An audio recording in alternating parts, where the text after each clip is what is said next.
राम राम मंडळी, मी तुमच्या सगळ्यांचा लाडका अजिंक्य. तर तुम्हाला माहितीच असं ना, आपण गावाला आलो. आपल्याला कामाला काय सुट्टी नाही. छोटे बाप्पा आले. छोटे बाप्पा म्हणजे चल तुला मोटर चालू करून देतो. आजी म्हणे आज आपला तेवढा घास भरून घे, परत तू गेल्यावर कोण भरणार तो घास. मग मोटर वगैरे चालू करून आलो. तर पप्पा म्हणे चला आलो तर कांद्यांकडे गारका वगैरे मारून घेऊ. मस्त की आले तर कांदे आपण होतो तेव्हा होतं लय बारीक बारीक होते, पण आता असे चांगले मस्त मस्त प्लॉट दिसत आहेत. मग पुढच्या कांद्यांकडे आलो दुसऱ्या वावरातल्या. ते एकदम ओकेमध्ये होते. त्याला माल वगैरे टाकला होता, त्यांना पाणी फोडायचं होतं. मग सगळं करून घरी आलो तोपर्यंत लाईट पण आली होती. मग पाणी पण चालू झालं होतं. मस्त पाण्याचा सीन घेत होतो. आणि आपला 2 दिवसांनी गहू पण आपल्याला करायचा आहे. म्हणून म्हणलं गावात पाणी जायला नको. मग आलोय तर काकू म्हणे घास झालाय का, आपण घास घेऊन जा तुमचा. मग घास घेऊन घरी आलो तर आजी म्हणे आज भुसाची दुसऱ्या गाड्या येणार आहेत, हे भूस भरून टाकायचं आपल्याला, गोण्यांमध्ये भरून ठेवू. आणि म्हणजे गायांना टाकायला सोपं होईन, इथं जागा पण होईल दुसरं भूस टाकायला.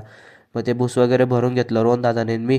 पप्पा म्हणे चला तू आता 18+ झालाय, तुझं मायनर सगळं बँकेचं वगैरे करून घे, वोटिंग कार्डची लिस्ट वगैरे देऊ सगळे डॉक्युमेंट. मग आतमध्ये आलो बँकेमध्ये, सगळ्या पप्पाने सगळी विचारपूस केली. ते काका म्हणे KYC वगैरे करावं लागेल.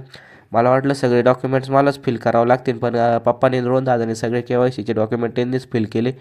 ते वगैरे करून घरी आलो तर तोपर्यंत आपली भुसाची गाडी आली होती. मग ती भुसाची गाडी आल्यावर सगळ्यांनी खाली वगैरे करून घेतली. मस्त साईट वगैरे सांगत होते व्यवस्थित. भुसाची गाडीचं काम झालं, आम्ही आलो मळ्यात. कारण की विहिरीत आपली पडला होता पाईप, तो पाईप वरती ओढून घेतला. आणि ते वाटेकरी काकाने फोन केला होता का विहिरीत पाईप पडला, तुम्ही लवकर या. मग पाईप वगैरे वरती ओढून घेतला. पाईप वगैरे वरती ओढून आलं, घरी आलं जेवण केलं. तर संध्याकाळी आजीने मस्त आपल्याला हुरडा भाजला होता. आजी म्हणे खा, परत तुम्ही गेल्यावर तिकडं कोण खाणार आहे. मस्त हुरडा वगैरे खाल्ला. तुम्हाला माहिती आहे हुरडा म्हणजे काय?